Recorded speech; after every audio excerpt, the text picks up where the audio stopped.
The entire team at the Emsolation podcast acknowledges the traditional custodians and cultures of the lands and seas on which we live and work. We pay our respects to all First Nations peoples, elders and ancestors.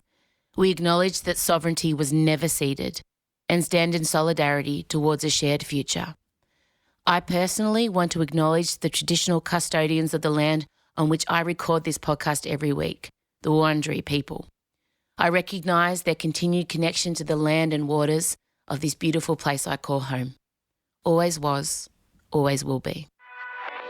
This is the Emsolation Summer Series. I feel very seen by this and I'm thrilled. This is why you're here. You're my people. With Virginia Gay. This is why we actually had to do this remote. Correct. Because you ever seen a supernova explode? Too much. Too much. Em Rossiano with Virginia Gay for the Emsolation Summer Series. Hello and welcome to the Emsolation Summer Series, where I am chatting with big feeling light seekers. Yep. I've just decided that's who they are. Well, no, I was thinking about the list of guests, and these are people I really thought about and sought out because anytime I've come across them, I've just felt this inner warmth, but also a bit of darkness. And I guess I seek those people out because that's how I feel, like a warm person with a fair bit of inner darkness. But I'm always seeking the light. Today's guest is no exception. Actress, writer, director, playwright, composer, incredible human, Virginia Gay. Now, she first came to my attention, of course, when she was on All Saints. I was always obsessed with medical shows, just way back to I'm trying to think, obviously ER was a big deal for me, country practice. Still not over Molly. Will we ever be over Molly? I used to love watching Cheryl when she'd do her meditations inside the triangle and Frank would leave her alone. Oh, just thinking about country practice. It was such a good show. Anyway, I digress. As always, we've had the first mental side quest 4 minutes in. This podcast is a free-flowing, glorious mental side quest. I have kept these chats really loose because I wanted to allow space. I get some therapy. I do a lot of talking. My guest does a lot of talking. The point of it is, and all of these interviews that I'm giving to you over your summer break, is I want you to walk away feeling empowered in your life and empowered to make some kind of change to allow you to find some light. And it can be a really small change or a really big one. Virginia Gay is an extraordinary human. I love this chat so much. It went for so long and you're going to hear us kind of launch straight into, she asked me about The Masked Singer. I'm not going to do any editing. You're just going to hear it all for what it is. While she was in lockdown, she wrote 2 plays, as you do. One of them she references quite a few times and I want to let you know what it's about so you understand it. It's the story of Cyrano de Bergerac, and it's a very famous play that's been remade many times. In fact, Peter Dinklage is currently starring in the most recent big film screen adaptation. But it's the story of a playwright and a poet, and he was very talented, but he had a huge nose and was in love with a very beautiful woman and felt that he would never really be good enough. So had to play a part of something else and help her fall in love even though he was in love with her. And Virginia saw this and reimagined it as Cyrano being a female character and it being a queer love story. And she did a beautiful job. She was also in Calamity Jane, and the other play she worked on and is currently acting in is the Boomcack Panto, which we talk about extensively also. I just wanted to kind of do a little reset so you understood what we were talking about when we talk about. Now I'm self-conscious. I'm saying Sereno wrong. Sereno de Bergerac. Sorry, Jenny. Virginia's listening to this going, you're fucking killing my life's work, mate. Anyway, I've done my best. Enjoy this chat. I certainly did. And follow Virginia on all the things. Support her. She is good people, as are all the people I'm chatting to. Ladies and gentlemen, we'll launch straight into Virginia grilling me on The Masked Singer. Sorry, I don't know. I got to stop saying ladies and gentlemen. Friends, pals, because not everyone identifies as a lady or a gentleman, and it's exclusionary language, and we must all endeavour to be better. Pals, friends, people, non-binary. However you identify, I see you and I acknowledge you in my collective, as I present to you one of my favourite humans, Virginia Gay. Oh, gotta be better. So, guys, Virginia Gay.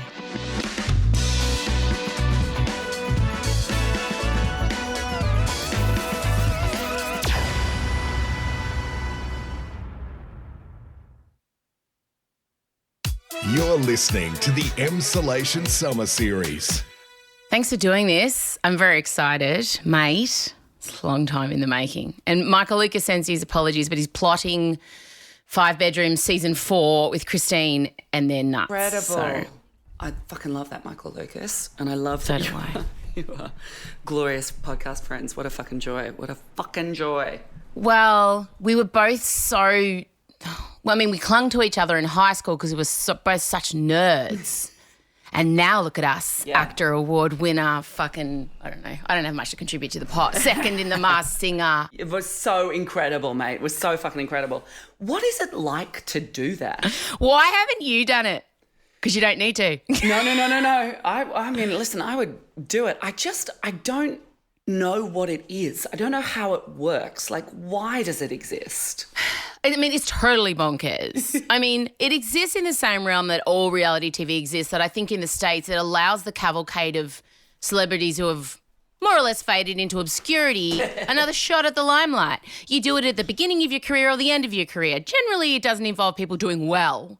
So I think that, and Australians love camp also. I mean, you know, Kylie Minogue, Madonna, Priscilla, you, me. Yeah. So I think it was just the right combination for us.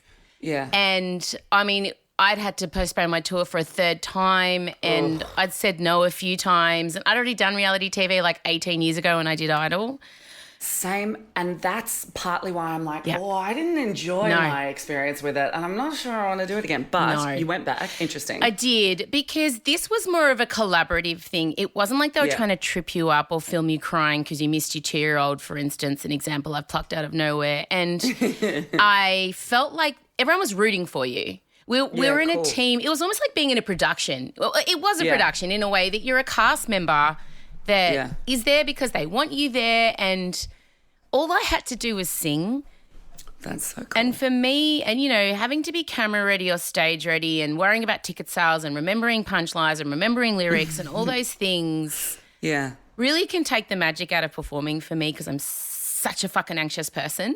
Yeah, fuck yeah. You know? I see you, I feel you, absolutely. Yeah. So the opportunity to step inside of a giant suit of armour and we sing live. Yeah. Which I'm really good at because it's all I've known is being able to like just fucking turn it on even if I'm dying and depressed and like that light comes on and I'm like, to be able to do that and I don't know, sing because I hadn't sung live in a year and a half. I had one quick performance at the Bowl. I think you'd like it. Well, I've got to tell you, you talking very highly of it, and also Eddie Perfect had a really good time on it too, which is great.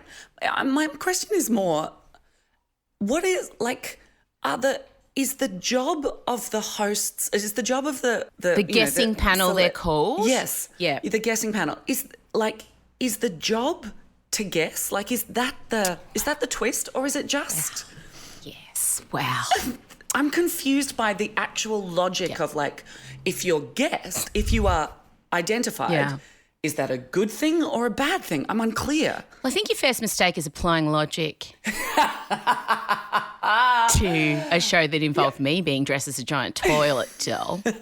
They're there as a guessing panel, but more or less you do want to be guessed because for me, I mean, everyone knew the second the promo went out because they put my voice in it, and I have an extremely amazingly dedicated fan base of a few 100,000 women and gay men. The best. Yeah, well, that's the best. It's everyone, let's just say non-binaries, queer folk, everyone except straight white guys. I'm just going to put it out there. They're not my target demo. Same. I feel very seen by this and I'm thrilled. Oh, this is why you're here. You're my people. And I tell you what, if I ever went missing and they wanted to do a true crime documentary around my disappearance, you would just pretty much go to my Facebook page and give the details and I would be found either dead or alive within 24 hours. Holy shit, they were onto it. Awesome. They were fucking onto that's it. Love. Yeah. So you do. I was happy to be guessed, but they were guessing for me like Kelly Rowland and Pink and people the show would never get, which was lovely. But I 10 out of 10 would recommend the experience. I mean, we were doing it in a hard lockdown in Sydney, but other than that. So crazy. But similar, I had the same thing as soon as Eddie opened his mouth as the frill neck lizard, I was like, that's Eddie Perfect. Same. Obviously that's Eddie Perfect. Same with Kate Miller-Heidke though. Exactly. Like what's the point? I know. Yeah. But I guess the point is you want to go back and hear them sing more. And then, right. So it's a heady mix of who the fuck is it, but also, oh my God, I know who it is and I love them. Yes, great. So I'd like to welcome Virginia Gay to the podcast. This is all going in. A prologue. Yeah, great. Honest. Virginia Gay, welcome. Hi, mate. I'm creating a summer series of big feeling light seekers is what I'm calling all my guests. It's a very, it's a very specific person I've chosen to get people through their summer breaks. Just people who feel the world with all the nerve endings on the outside of their skin, have seen some dark times and are now obsessed with helping other people out of their dark times. That's, I'm so honoured to be in that category. Oh, you are. I'm so you fucking are, because I see you, girl. Thanks, mate. Big feeling light seekers. Yeah, you are. That's an amazing sentence. I'm really, really honoured. Well, it's hard to be a big feeling light seeker because generally the big feelings start when you're about 2 or 3. Yeah. And then it's just trauma. Trauma of all the feelings and all the experience in the world, which you really fucking feel. And oddly, a lot of us end up in the performance space because we want validation. Desperately trying to fill that hole inside. Ooh, it's amazing the way applause just keeps falling in and then through. You're like, but what? It's like holding sand, herding cats, more. And then the self-reflection started for me around 40 because I couldn't go on. And now I'm almost 43 and bouncing out of some pretty hectic 2 years as you are as a performer, recently diagnosed with ADHD and autism and then going back through my life with that lens and going, oh, you're not a cunt. You are actually neurodiverse. So yeah, totally. Yeah. Oh, that's super cool and super interesting. I love that. Yeah, so you're here because we've never really crossed paths properly, but it's always been suggested that we do, but I was worried you would rip a hole in the space-time continuum. That is a powerful force. I mean, it's distinctly true. This is why we actually had to do this remotely. Correct. Because us in the same room. Yeah. No. Have you ever seen a supernova explode? Too much. No. It's too much. Too much just feminine energy, whatever. I don't even know what my energy is, sweaty and hairy most of the time. But someone obviously I fell in love with on All Saints because I love all nurses and you're technically a nurse. I'm an ex-fake nurse, yeah. I still give people medical advice. Thank God. Somebody was feeling faint on the show the other day and I was like, okay, so on the ground and then knees up on a chair. And it's amazing, somebody else who isn't an ex-fake nurse can give that advice and people can be like, I'll be all right. But if you're an ex-fake nurse, they go, I'll just go on the ground and put my knees up on a chair. Yeah. It's good to have that hangover of authority. I'm very into it. I love that. I'm just an Italian mother of 3, so I have a similar air of authority around me. Yeah. If you told me to do something like that, I would absolutely do that. Yeah. If you told me to drink more water, eat more vegetables, I would. That's what I do. And if you came to me and said, you've got a sore tummy, the first question I would ask you is, have you done a poo today? And I will ask a Prime Minister or a 2-year-old child. If you complain of a sore stomach, the first question you'll be asked by Emma Rustiano is, have you done a poo today? It's a good point. It's a very good point. Do you need to poo? Or if you itch anywhere, my family know, if you itch anywhere on your body below the breast line, have you got worms? Yeah. Have you got worms? Oh, wow. Below the breast line, but above the breast line, what? Scabies. Who knows? Something else. You got a twitch. What's wrong? Itchy. Got a rash. Maybe it's the washing powder. Yeah. Oh, yes. Yeah. It's the trials and tribulations of ethnic mothers. Trust me. Everything's trying to kill us and everyone we love. Oh, no. No, it's fine. You spoke of the show you're currently doing, Boomcat Panto. My lifelong dream is to star in a pantomime. It's all I've ever wanted. Do you know that we get a special guest in every night to audition for the show within the show? Oh, my God. Do you know that we've had David Campbell and I think Millsy's on the list and can we make this happen? Yes. Can you fly interstate? Can you bring the show to Melbourne? Are you going to? Oh, yeah, we'd love to. Well, we need to do this. We would love well, let's do an old-fashioned reset. Virginia Gay is currently, because as we're recording this time, we're about December, near Christmas, and the Belvoir Theatres, it was supposed to be, was it the last show of the season, but it's ended up being the first? Yeah. You've brought a glorious pantomime to Australia and it blows my mind that they're not bigger here or even in existence because it's just So Australian. Yeah, And totally. when we hear about it, we kind of like equate it to Madge from Neighbours. Like she's gone over there and had a career, like it's a very English thing that our neighbours expats do. Absolutely. So it's your show. I'm going to shut up. Impact Panto. What is it? So, yes, I saw my first panto right just like moments before the apocalypse. And I was hosting Le Clique in Leicester Square in London in the middle of winter. Yeah. And I saw my nephew, my 11-year-old nephew, play Sixth Villager from the left in the Sleeping Beauty. Ostensibly, it was Sleeping Beauty, but of course it had almost nothing to do with the plot. And he did, for example, all of Thriller at one point. Like the entire ensemble did all of Thriller for no reason that I could discern. Don't need one. Don't need one. And what nobody tells you about pantos, if you haven't grown up watching them, is that they are batshit mental. Yes. There's almost no logical link from scene to scene. They are an excuse to do joyful things like set pieces, old jokes, songs, song and dance numbers, audience interaction, all of the things that are like somehow the kind of purest form of theatre and entertainment, but kind of wedged together into an old fairy tale plot. So I was like, why the fuck isn't this huge in Australia? It's everything that we love. And also I remember watching it. So it's got the pantomime dame is always in a panto, and the pantomime dame is always a bloke playing a woman. Yeah. And that pantomime dame is the person she always exists in sexual innuendo. She always exists in audience interaction. Yeah. And I was hosting Le Clique, which was an actual variety show in Leicester Square, and I was highly sexed. I was the host. I was linking together all these disparate scenes. I was covered in sequins. I was doing audience interaction, and I was like, I'm the pantomime dame. Yes. It me. So I was like, there's so much about pantos, about the structure of pantos, that is still fascinating to an audience, because Le Clique was selling out like that sense of like, let's see what they've got, put it on, whack on a show. So I thought, if I could make an Australian pantomime, I would have to teach people the rules, the way that you shout back. I would have to explain to an Australian audience that they are sort of meant to be insane, that there's not a lot of logic or plot. And then in doing this, while keeping everybody laughing up there, I would also, because I believe in this as a means to exist, while keeping everybody laughing up here, I'd be like, okay, so now that you're laughing and now that your guard is down, how about this idea for an incredible revolutionary future? How about this? How about Zoe Tarakis is the central character, non-binary, like the most magnetic human being you will ever meet in your fucking life? How about we start with Zoe on the outside and we make them the hero by the end? And how about, because of the way the show is structured, everybody will be on board with Zoe leading us towards triumph towards the end? How about a queer love story at its heart? How about me playing the pantomime dame? How about a whole bunch of old and archaic power structures being dissolved through humour, and at every point with an audience reinforcing that with dopamine rushes? Oh, so yes.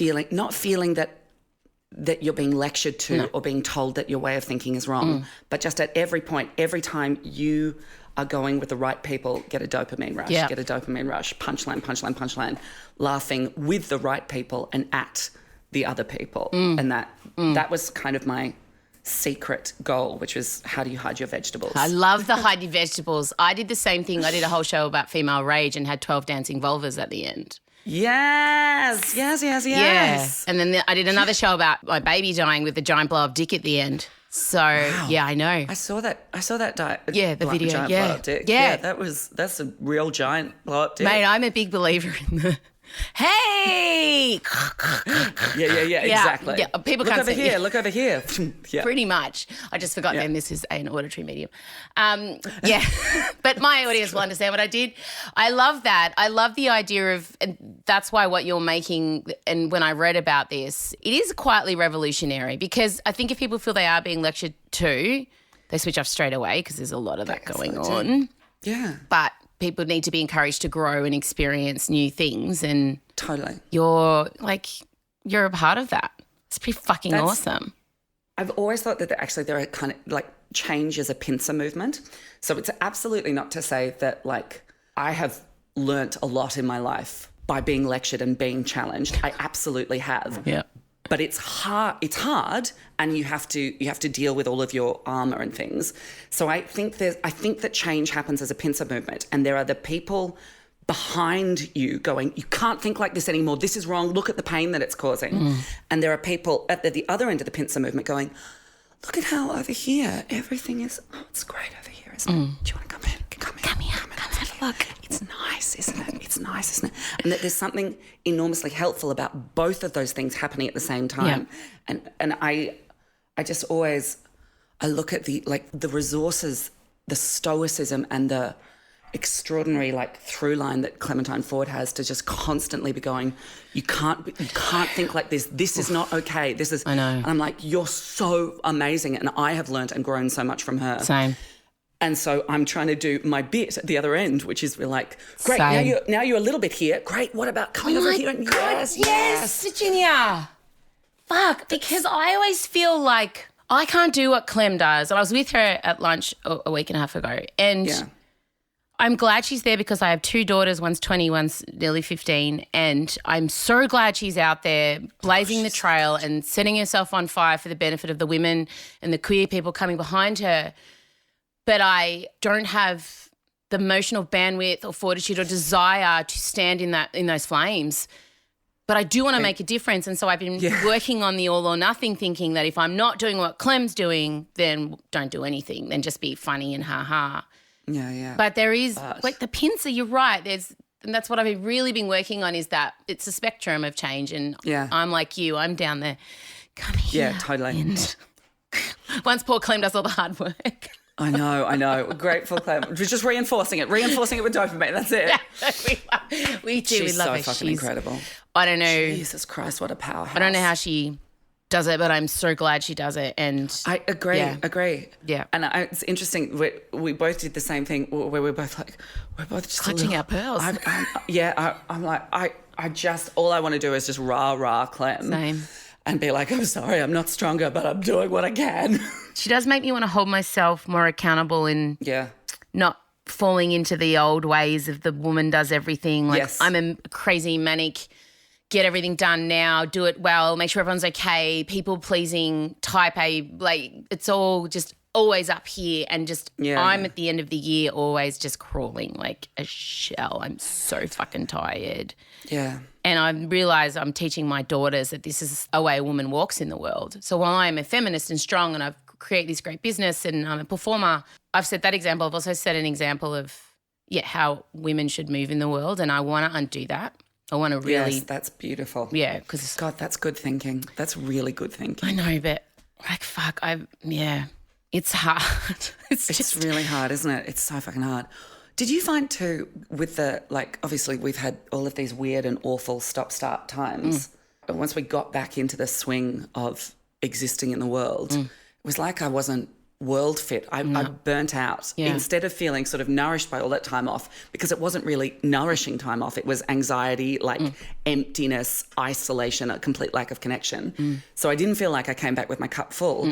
And then I was like, oh, I am not fit. I'm not person fit. I'm not show fit. I'm not rehearsal fit. I found myself absolutely knackered so much quicker. Yeah. And I was like, this isn't fair. No, it's so true. That's not right. Yeah, I felt untethered to the human experience. Totally. And I watched other people step back into the comfy old shoes of existing, and I would look at them and go, what the fuck?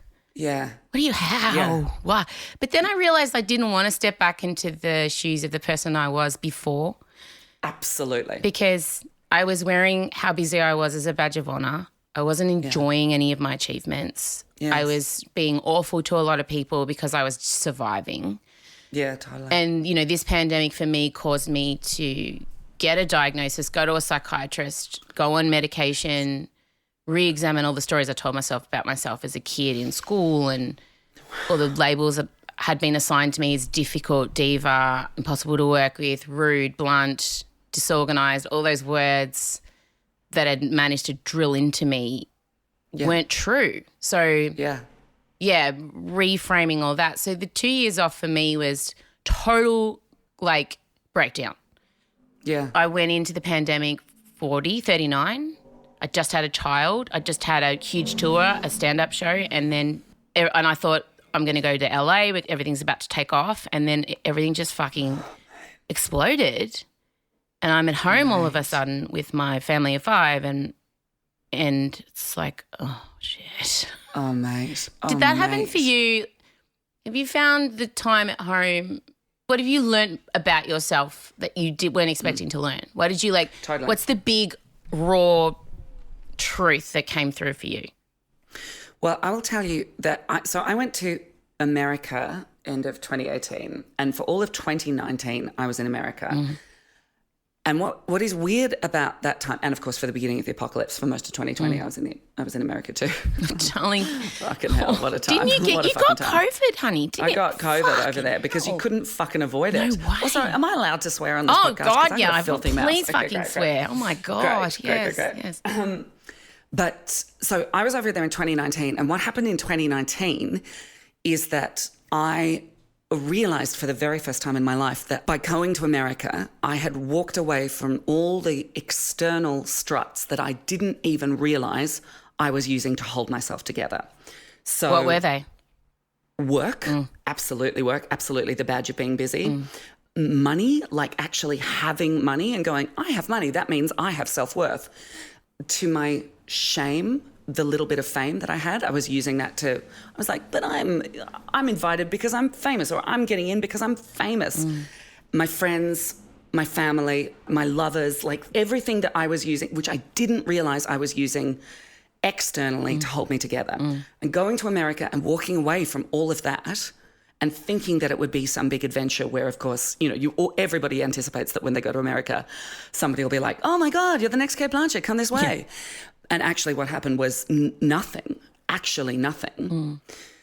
meant that for about 4 months in the middle of that year, I became an absolute puddle.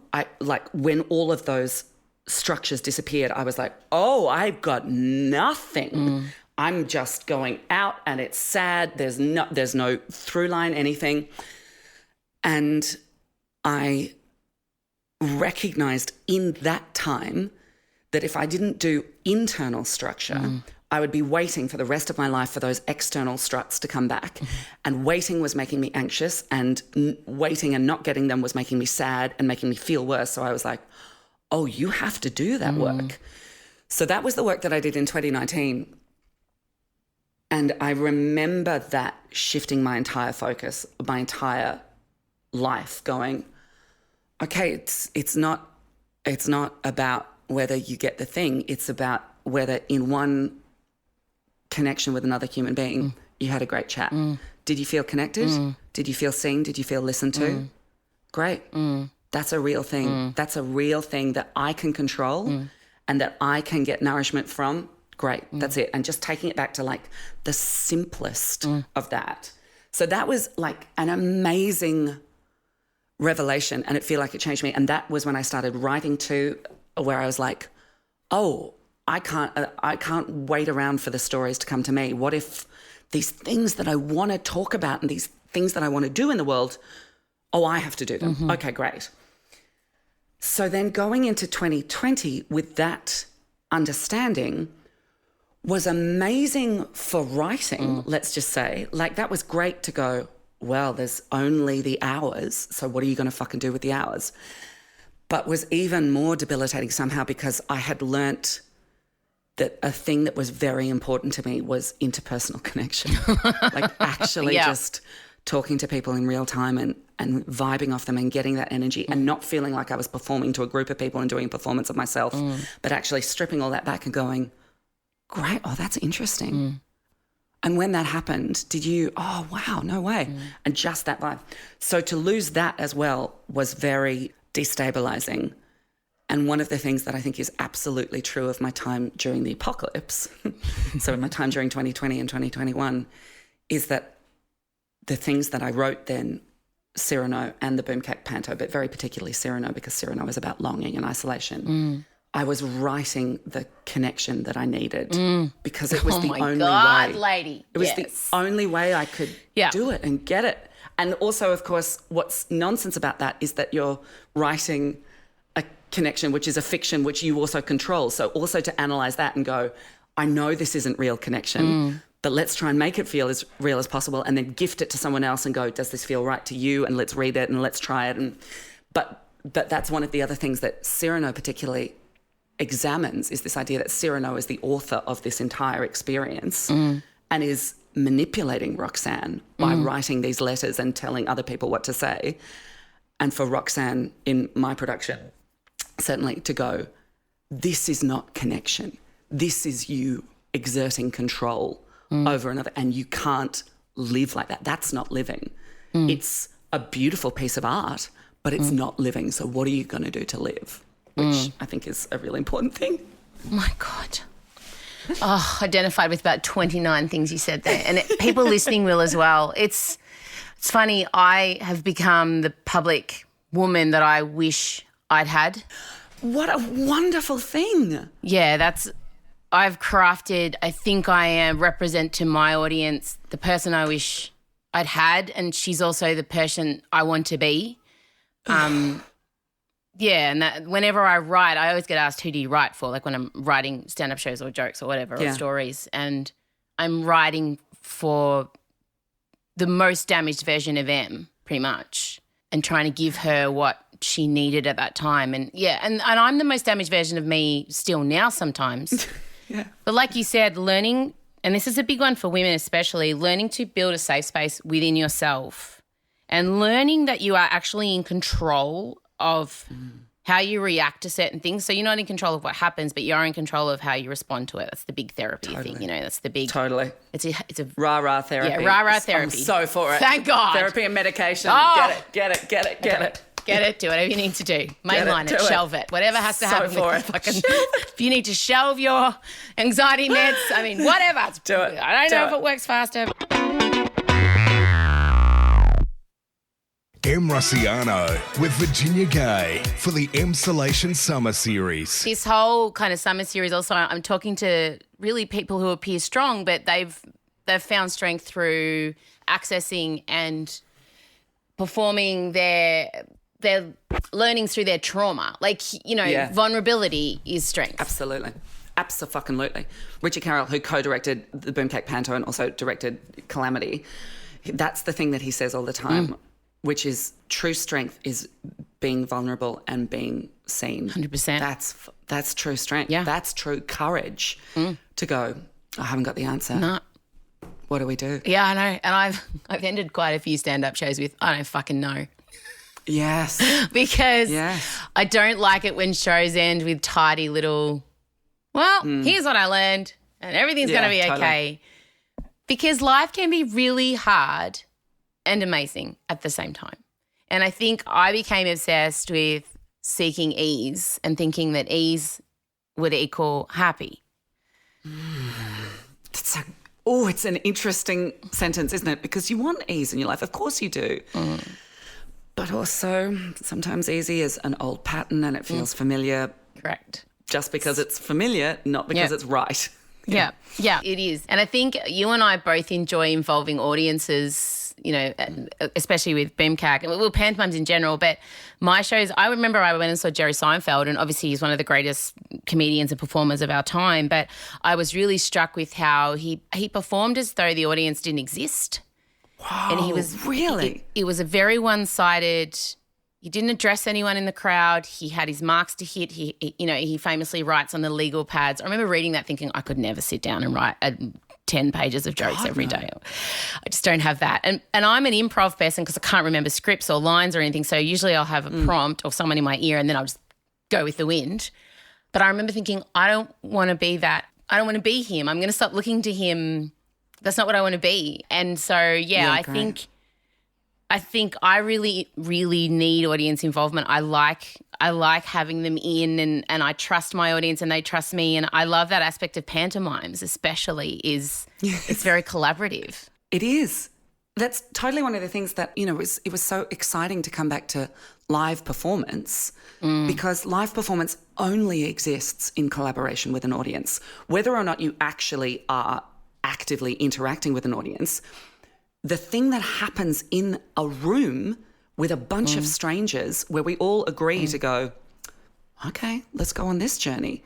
Let's see what happens. Let's just go on a mental side quest. Yeah. Exactly. Yeah. And that's magic. And it's also, of course, the thing that we haven't been able to do for 2 years. We haven't been able to be in a room with people. That's why it's so electric, and that's why it's so exciting, and that's why I'm so determined to believe that live performance cannot disintegrate as a result of these last 2 years, because that thing, that being in a room with that feeling a sense of community when you laugh together or when you all hold your breath when you're like, this can't happen, that sense of community is exactly what we've missed because we've been so isolated. Well, connection, like you said, it's Yes. all around connection, because connection doesn't have to happen like where you're having a two-way conversation.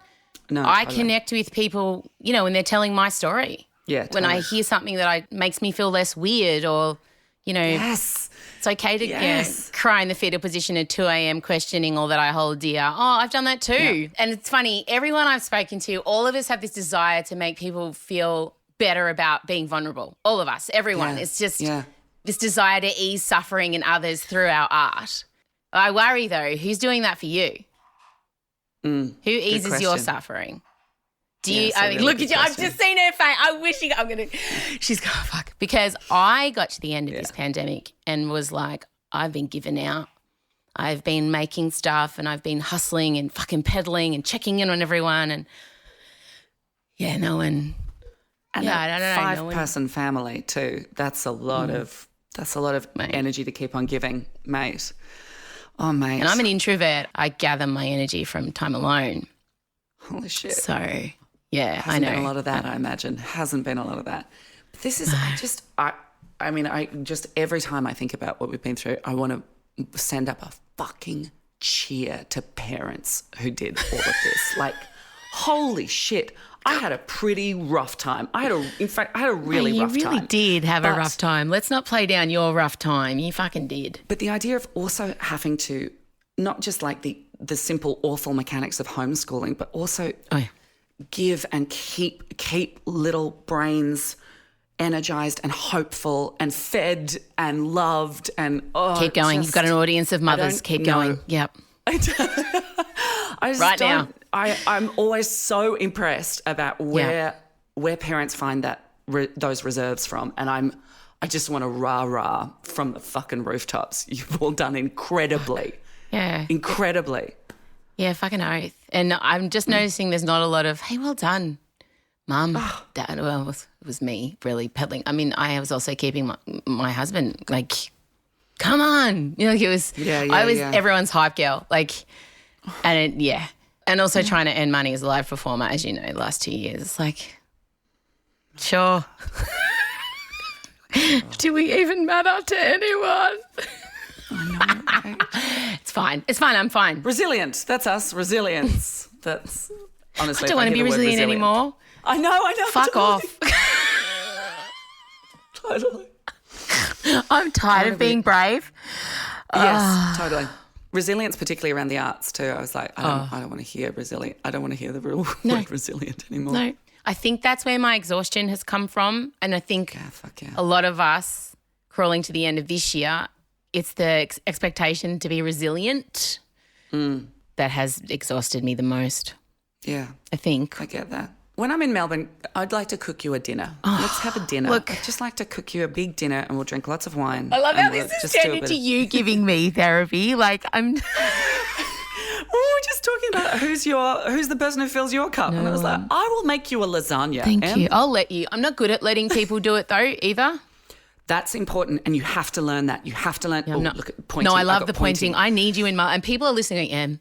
I know you don't. Yep. I know you're not really Yep. good at collecting friends, and you've had the same one since you're 11, and you forced him to do a podcast with you.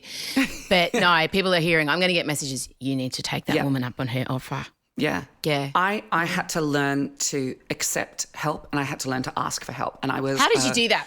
Tell me how that you achieved that, because I've not yet done that. Totally. I was a kid.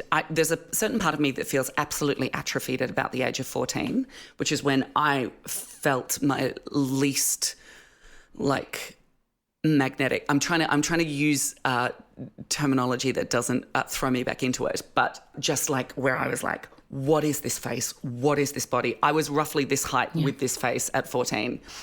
Glasses, braces, giving myself a crew cut. I played the trombone. I mean, I was the most extraordinary thing is how I'm trying to talk about myself in retrospect, but I was also very You would have been in mine and deeply Michael's friendship frightened. group. Yeah. Yeah, great. Great. Deeply frightened, had decided absolutely categorically that I was unlovable, that I could only ever be the wacky best friend, would never be a love interest, like that kind of stuff. Like categorically.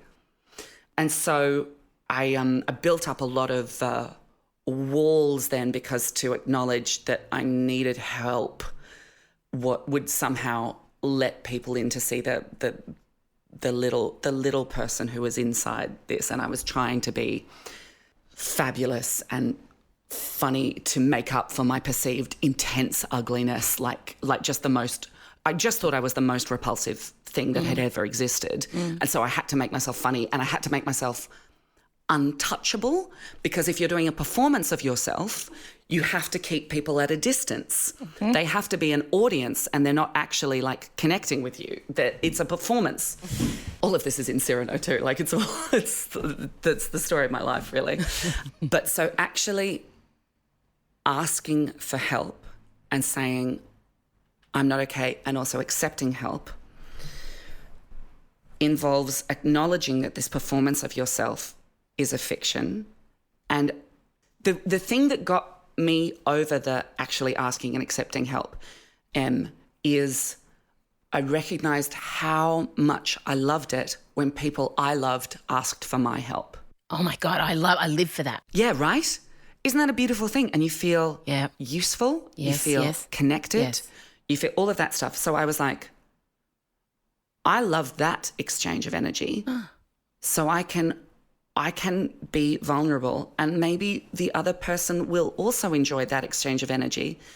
And I reckon I've got 5 people in my life. They're people who I kill for and I die for and I bury the bodies for. Yeah, right? They were the people, including probably the first person who I ever like opened my armour up to.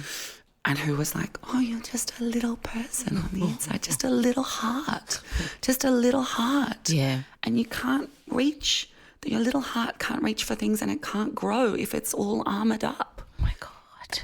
Yes. It's true. How dare you? How dare you see me? Yeah. I'm thrilled actually that this resonates so much with you, because I also thought I was alone in this. You know, that's the other thing you think when you're 14. Totally. And you've decided you're repulsive. You're like, everybody else is fabulous and I'm the worst. Yes. But as a result too, I am still only now, as a almost 43-year-old woman, figuring out who the fuck I am. Yeah. Because I've been playing various characters. Yep. To try and distract people from the girl who didn't fit in at school, who had a different, looked different, was the token wog, interrupted everyone all the time. And now I know the autism, the ADHD, it all explains. But at the time, it was just this constant, I would intensely watch people to try and learn how to behave, the mirroring and the mimicking. Yes, totally. And masking too, if you're talking about performing characters. Wow. And my therapist said to me, what do you do for fun? What's your fun? And I'm like, work. I don't know, because I don't actually know who I am away from public fabulous gay best friend mum wife daughter, dutiful daughter and it's like, who's? Yeah, totally. I still don't fucking know. Who am I when I'm just like me? Yeah. And what does that person do for fun, and how does she? But I think especially it happens when you have kids, or when you get into a relationship and you lose yourself in it, or whatever life throws at you, you forget. Yeah. So I don't know. Just that sweet little heart. Just that sweet You're just a little 10-year-old girl sitting by themselves at the pool, feeling weird in your green Speedos with the hair, pubic hair poking out the side, desperately trying to tuck it in with no boobs, like tense. Like, I'm just her. Anytime I feel unsafe, I just go straight back to her and react as her and feel like her. Doesn't matter how fucking old and whatever I am now. Yeah. And she doesn't feel like she should ask for help. I also have... She should. Yeah, I know, but I have rejection sensitivity dysphoria. So even just asking you guys on this podcast, I gave everyone so many outs to not do it. I really... And I'm convinced everyone hates me. Yeah, I feel like everyone hates me as a baseline, and a lot of people do in the industry. I accept that. I'm not the most popular person. I don't have many friends in the industry, and the ones I do have are the glorious weirdos. Will Anderson's taking me in, and Michael Lucas is taking me in, and, they're just the strange outliers that don't really give a fuck about what other people think. So to even just ask someone to come on a podcast that is immensely successful and, you know, we have a lot of listeners is like I have to ring and cancel a doctor's appointment on Thursday that I've been building up to for 3 days. To ring? Yeah. Building up to ring? Same. The life admin thing is what will undo me eventually. I will fail to respond to an email that will save my life. And that, like, I cannot return a call. I cannot. How many unread messages are on your phone? I can do you emails. I have 207 unopened SMSs. I have 1,713 unread emails. My inbox is... Go. How many? Oh, God. 50,664. Unread. You're my hero. I cannot. I am not. You know what you've done, Virginia Gay? You've normalised something I thought. You've done your job, if nothing else. I'm so sorry. You've done your job here today. I'm so proud of you. Do you feel like your diagnosis has been a weight off? Has it been a lifting, a freeing? Yeah. I am so excited hearing I actually have spoken to a lot of people recently, a lot of women around about the same age as me who are discovering a late in life ADHD diagnosis and how much it has changed them and how much a friend of mine said the other night, I just think about doing something now and then I do it. And I was like, what the fuck are you talking about? Fucking medication, mate, same. Changed my life in half an hour. 30 minutes. What the fuck? 30 minutes after my first ADHD med, I was like, oh my God. I'm going to sit down and start something and finish it and not get distracted by 10 side quests. 10 side quests normally. What? I have executive dysfunction. So I have a beautiful orchestra with no fucking conductor. So no one knows when to play. We're very good. But we're not really sure when to come in. What a terrific sentence. Fuck, that's glorious. So now the medication gives me a conductor. So I don't feel like there's 10 tabs. Like I'll have 10 tabs up and I'll be like, I'm going to prioritise them all at once. It's too much. I won't do any of them. Yes. Have you thought about getting assessed? This is the thing. This is it.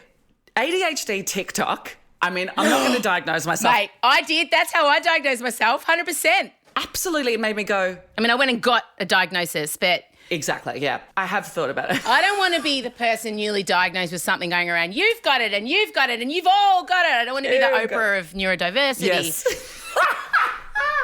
Another excellent sentence. But yeah, I do feel there may be some neurodiversity in your future. And look, and for me also as a creative, your worry is it going to take away my creativity. Of course. And Yep. But I'm able to, when I want to like allow my brain to explode, I don't take my meds. And then when I need to action my brain explosions, I take my meds.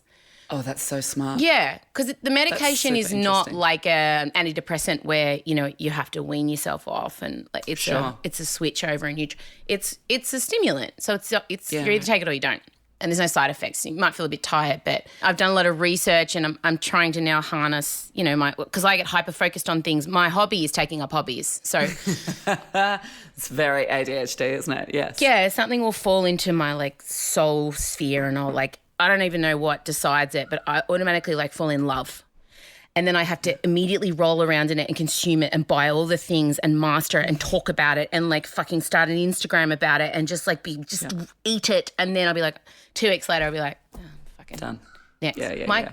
There's roller skates in my roof. There's craft supplies. There's 3 glue guns. Like it is a graveyard of broken hobbies. But the hyper-focus is something I'm learning because everyone's like, how did you get so much fucking done? Like, and I just say, I'm churning out things that I can hyper-focus on. I'm not writing books on accounting because if I had to sit down and write a fucking book on accounting, I'd be fucked. But I can write a show about angry women and write songs and, you know, like... Dancing vulvas. Yeah, and Kate Miller-Heidke, we co-wrote all the songs together and that was fucking glorious. Yeah, and great. My next show I'm working on is called Terrible Beautiful because... It's this whole notion that 40-year-old women and beyond, we're supposed to be winding down. We're being tricked by advertising in society that our value decreases once we hit 40. And all of us were kind of teenagers in the 90s, you know, like the 90s was only 10 years ago. What are you talking about? So totally. It's this extraordinary, amazingly awful but great time in your life where one part might be just finishing off, but you're ready to kind of go, all right, it's fucking... I know who I am. I might have a bit of money. Maybe I've had the kid or I decided I don't want to. I have or I don't have a partner. Let's fucking go. Yeah, but the world goes, shh, No. No. Fucking no. I feel more myself than I ever have in my entire life. I feel more powerful. I feel more Same. like actually who I am. And it's true. Somebody said the other day that they were like, I remember thinking 40 was the end when I was a kid. And I also remember like somebody was talking about their mum at 40 and was like, oh no, this is not what we are at 40. No. Which is, I mean, I hope that's not hugely dismissive to mums of the past, but it's a trick. It happened to the total boomers. Trick. Yeah. The boomer women, and why it happened was, I mean, this is my uneducated opinion. I probably should read about it, but it was my little seed of, it happened to the boomer women because the boomer women were the first to go to work. Yeah. And the patriarchy fucking shut their dacks. And they're like, all right, we got to put a use by on this, guys. We cannot have them going past 40 or what the fuck are we going to do? Yeah, totally. What, give them our seats on the board? What? No, thank you. Certainly didn't do that. And then so I'm the child of boomers, and so I've come in thinking, oh, women can have it all. No, they fucking can't and shouldn't want to try and do that. It's a trap. So then, it's this whole unpacking of just imagine if we could harness all the power of all the 40-plus-year-old women and just remind them that you are now officially at your peak. Let's go. Categorically, that's what this feels like. Yeah. I just turned 40 a couple of months ago. Amazing, right? Spectacular. Because actor, I'm still like, I don't like saying it, but it also, or Doesn't every it time feel I have weird a birthday. saying it? Yeah. Yes. Every time I have a birthday, it takes me about 3 to 4 months to actually go, apparently this is my age now. Oh. But I feel the same. It's like Beetlejuice is going to appear because I'm in the entertainment industry too. And when I say, but I'm just getting really obsessed with saying my age. I'm nearly 43. For a while, it's like Beetlejuice is going to appear and say, no more work for you. I know, totally.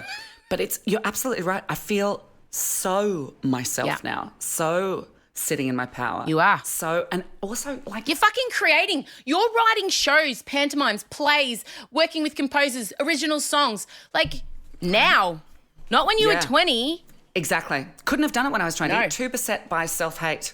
Yes. Having to like get out of my self-hate position. Yes. That I think of all the energy I wasted in my 20s going, oh no, I couldn't. Not for me. Yep. Oh God, no. This dickhead, no. Now I'm like, yeah, great. Thank you. Yes, please. Of course. Absolutely, I'd love that. Yeah. Absolutely, and I'd like to work with you. And you, I have worked with before, and I know that you're a nightmare, so I'm not going to be working with you again. Great, true. thank you. Thank you. Absolutely. Like this is 20 years of experience of being in the business and going, oh, absolutely not. I will not work with dickheads. I will not work with people who are toxic, who make other people's lives hell.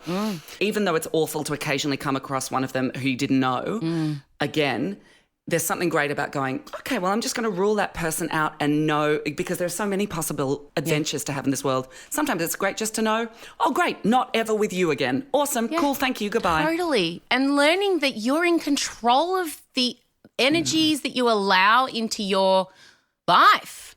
Like that was the big revelation for me. Oh, I get to choose how I feel.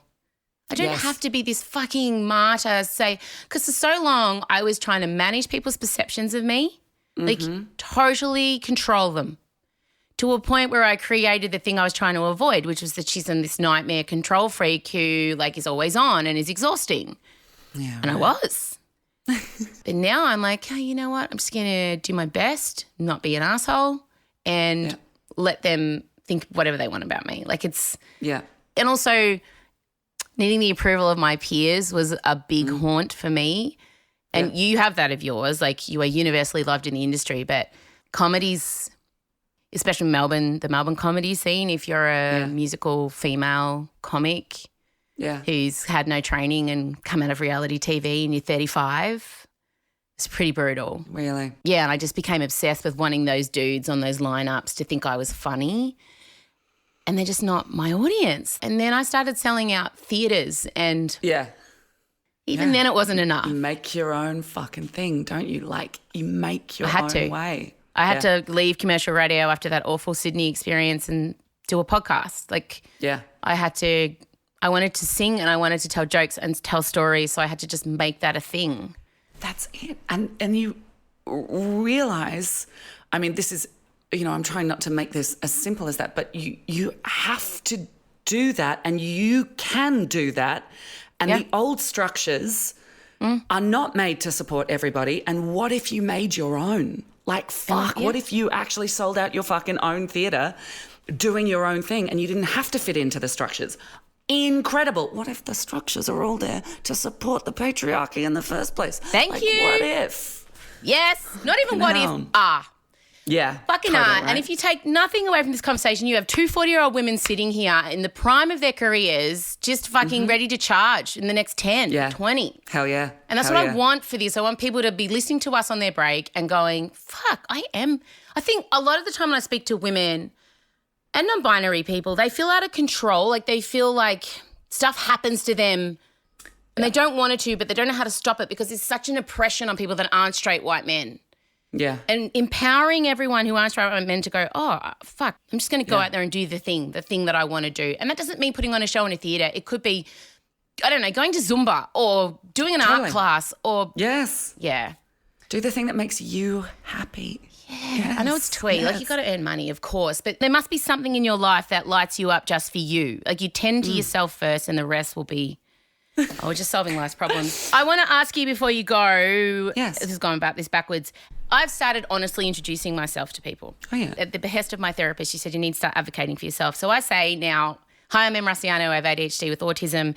I may interrupt you to tell you a story about myself. I'm not a narcissist. It's just how I connect because I'm socially awkward. It means that I'm finding a connection with you. If you tell me anything important, you will need to email me it after. I'll forget. I mean well. That's so great. Yeah. That's so great. Yeah. And it's a great litmus test for people too. That's excellent. How would you honestly introduce yourself? Hi, I'm Virginia Gay. I'm a big-haired, big-shouldered, big-hearted, beautiful giant who loves abundantly, who will almost definitely forget call times, email responses, to text you back. Also, never come in my car with me. It's like somebody's emptied a Salvo's bin and set it on fire. I'm so sorry. So true, You are you're a strapping woman, my nana would have called you. Strapping, stunning and strapping. Thank you, I appreciate it. My middle daughter's strapping. I love it. Oh, yeah. It's good. It's power, but you have to know it as power and not as something that's too big for people. Oh, fuck it's that. Power. Yeah, no more making ourselves smaller. I've made a career of no more just doing this. Like, oh, sorry, more. am I drawing attention to I shall be smaller. Is my voice too loud? Yeah, no. Nope. You have been, as I knew you would be, a massive spotlight today and what allows people stepping into the light. Thank you for being generous. I know you're in the middle, almost toward the end of your run, so you must be exhausted. Please bring Boomcat Panto to Melbourne. I will tirelessly tell people, I'll be there to be on stage, obviously. You'll be on stage. Oh, absolutely, you will. But also, look, here's hoping we can make something together in the future. You're on my dream board. Oh, mate, thank you. Out there, mate. Just dropping it out there, no pressure. That's so fucking excellent. I would love that. And also, let's have that lasagna. I'm going to cook for you. Oh my God, it's amazing. I'm going to cook for you. I'm going to fill your cup, mate. Virginia Gay, you're a fucking pleasure. Thank you so much. Love you, mate. Thank you. See you, darling. This is Emsolation. Hello, lovelies. It's Benjamin Wasley, the EP of Emsolation with Em Rusciano. We've done that before. Hey, how good was that conversation? Virginia Gay. Who wants to be invited along for lasagna with Virginia? Me. Also, cannot wait for them to do a collaboration. I'm going to push Em to make sure that happens, but not too hard, of course. Of course, there's still more summer series interviews to come. Next Thursday, Em will sit down with her best friend, Jamila Rizvi. And that, once again, is another life-changing conversation. So do not miss out. Remember, you can still rate podcasts via Spotify. You just go to the main Emsolation with Em Rusciano bio page on Spotify. Click the 3 dots and it'll open up, rate this show, and you can give it a 5-star rating. If you haven't already done that, we would absolutely love it. If you could give us just a moment of your time and do that too. You can share the show with someone who's never listened as well. That'd be great. In the meantime, though, stay safe, enjoy all the learnings inside that episode, and we'll chat with you again next week. Emsolation with Em Rusciano is a Spotify exclusive podcast hosted by Em Rusciano with Michael Lucas. Executive produced by Benjamin Wasley. Produced by Em Rusciano. Edited by Ezekiel Fan at Entente Music. With videos by Liam O'Brien. Socials by Marcella Rusciano Barrow. With assistance from Jem Evans and Georgia Watts. Plus occasional technical wizardry, wine and coffee from Em's dad Vince. Get more Emsolation by following the Emsolation podcast on Instagram, where you can also sign up for our weekly newsletter. You can join other Emsolators at the Emsolation group on Facebook. The answer is Harry Styles. If you love what we do, share this podcast with a friend and make sure you're following us on the Spotify app. Thanks for taking time out to listen to this week's episode, and we look forward to chatting with you again soon.